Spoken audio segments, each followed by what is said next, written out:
ముందుగా పార్థసారథి గారు.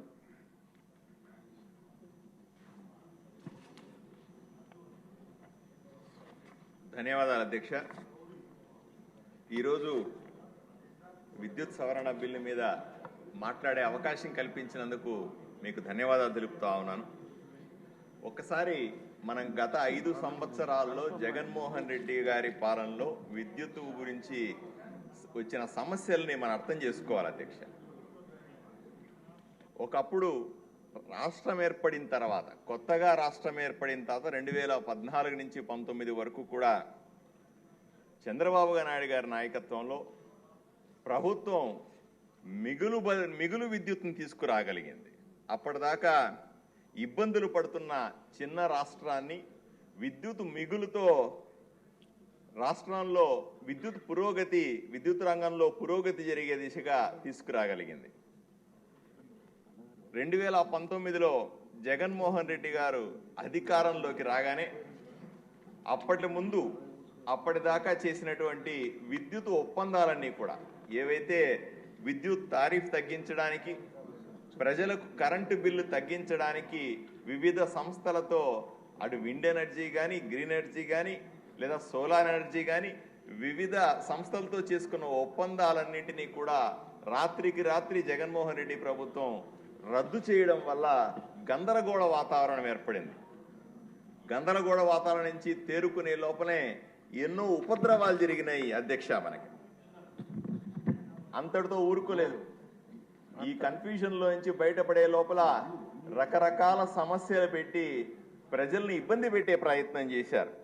విపరీతమైన అవినీతి, విపరీతమైనటువంటి స్వార్థంతో కూడినటువంటి సొంత మనుషులకు ఇచ్చినటువంటి కాంట్రాక్ట్ లాంటి సమస్యలు, వీటినన్నింటినీ కూడా బయటపడేయడానికి చాలా ఇబ్బంది పడాల్సి వచ్చింది అధ్యక్ష.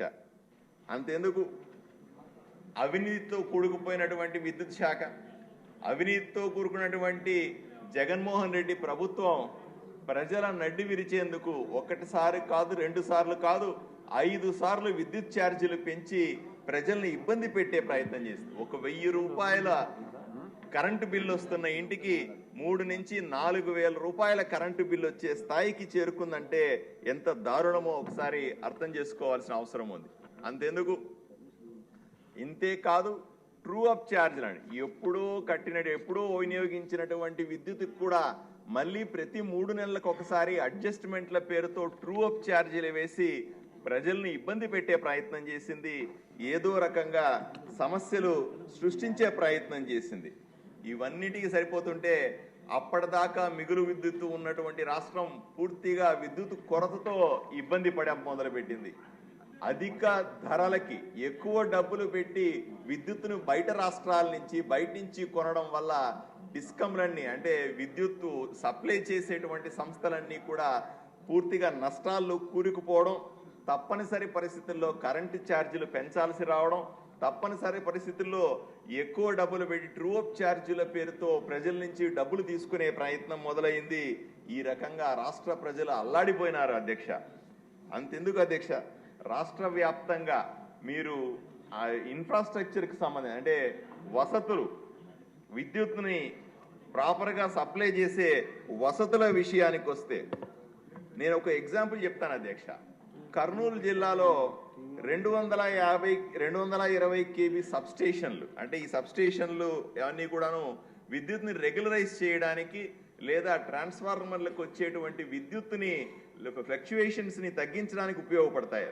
కర్నూలు జిల్లాలో ఏ జిల్లాలో ప్రతి నియోజకవర్గానికి తప్పనిసరిగా 220 కేవీ సబ్స్టేషన్ ఉంటే అక్కడ విద్యుత్ స్టెబిలైజ్ అవుతుంది అధ్యక్ష.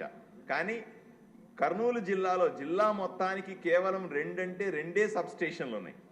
మా నియోజకవర్గం ఆదోనికి 120 కిలోమీటర్ల అవతల ఉన్నటువంటి కర్నూలు నుంచి విద్యుత్ సరఫరా జరుగుతుండడం వల్ల, దానివల్ల విద్యుత్ నష్టం ఎక్కువగా జరుగుతుండడం వల్ల నిరంతరం ఫ్లక్చుయేషన్స్ వస్తుంటాయి అధ్యక్ష. ఆదోనిలో ప్రతిరోజు కూడా కరెంటు పోతుండడం, 2-3 గంటలు కరెంటు పోతుండడం, దాని ద్వారా విద్యుత్ సమస్యలు కూడా. ఇది ఎలక్ట్రిసిటీ డ్యూటీకి సంబంధించిందండి. మీరు అన్న ట్రాన్స్ఫార్మర్ సమస్యలు నేనే అంటే ఎగ్జాంపుల్ చెప్తున్నా, ఏ విధంగా విద్యుత్ సంస్థ నష్టపోయింది అనే విషయాన్ని ఎగ్జాంపుల్కి చెప్తా ఉన్నాను అధ్యక్ష. అంతెందుకు అధ్యక్ష, రెండో విషయాన్ని చూడండి, రాష్ట్ర వ్యాప్తంగా ఎగ్జాంపుల్ మా రైతులకు అధ్యక్ష గత అక్టోబర్ 23 వరకు కూడా విద్యుత్ కనెక్షన్లు ఇచ్చారు, వ్యవసాయ విద్యుత్ కనెక్షన్లు ఇచ్చారు అధ్యక్ష. తర్వాత విద్యుత్ కనెక్షన్లు ఇవ్వడం కూడా ఆగిపోయింది. ట్రాన్స్ఫార్మర్లు మీరు ఎక్కడికన్నా పోండి అధ్యక్ష, ఏ ఎలక్ట్రికల్ ఆఫీసుకు పోయినా వందల సంఖ్యలో ట్రాన్స్ఫార్మర్లు ఆడ పడి ఉంటాయి. మెటీరియల్ సప్లై కాలేదు, పోల్ సప్లై కాలేదు. ఎక్కడా కూడా రైతులకు అప్లికేషన్ పెడితే డబ్బులు కట్టిన తర్వాత కూడా, సబ్సిడీలో డబ్బులు కట్టిన తర్వాత కూడా రైతులకు ఎలక్ట్రిసిటీ కనెక్షన్లు ఇచ్చే పరిస్థితి లేదు అధ్యక్ష. ఎగ్జాంపుల్ చెప్పాలంటే ఒక్క ఆదోనిలోనే 8,000 విద్యుత్ కనెక్షన్లు ఇప్పటికీ పెండింగ్ ఉన్నాయంటే ఎంత దారుణమైన పరిస్థితి ఉందో ఒకసారి మీరు ఆలోచన చేయండి అధ్యక్ష. ఇవన్నీ కూడా ప్రజలు పడే కష్టాలు అధ్యక్ష. మనం చట్టాలు చేస్తా ఉన్నాం, ప్రజలని మంచి చేసే ప్రయత్నం చేస్తా ఉన్నాం, కానీ ఎక్కడా కూడా మంచి జరగట్లేదు అధ్యక్ష. వాళ్ళ 5 సంవత్సరాల్లో ఈ డిస్ట్రిబ్యూషన్ కంపెనీలన్నింటిలో కూడా మనం ఎన్ని చట్టాలన్నీ అమలు చేయాల్సిందే. కరెంటు అవసరం ప్రతి ఒక్క వినియోగదారుడికి విపరీతంగా పెరిగింది అధ్యక్ష. ఒకవైపున కరెంటు ఛార్జీలు పెరుగుతాయి, ఇంకోవైపున డిస్ట్రిబ్యూషన్ సరిగా లేకపోవడం వల్ల ఎవరికి కూడా ఈ కరెంట్ అందుబాటులో లేకుండా పోవడం, ఇవన్నిటినీ కూడా ఈ సమస్యలను సరిచేయాల్సిన అవసరం కూడా ఈరోజు కూటమి ప్రభుత్వం మీద ఉంది అధ్యక్ష. అంతేందుకు సబ్స్టేషన్లో అంటే 33/11 అనే సబ్స్టేషన్లు ఉంటాయి. వాటిల్ని ప్రతి ఒక్క నియోజకవర్గంలో 3, 4, 10 దాకా ఉండాలి అధ్యక్ష, అక్కడున్న లోడ్ను బట్టి కూడా. అవి కూడా ఇప్పుడు అందుబాటులో లేవండి. గత 5 సంవత్సరాలలో కేవలం జిల్లా వ్యాప్తం, నా జిల్లా వరకు నాకు తెలుసు, మిగతా జిల్లాలో పరిస్థితి కూడా ఇలాగే ఉంది. కేవలం 3 అంటే 3 సబ్స్టేషన్లు వచ్చినాయి అధ్యక్ష.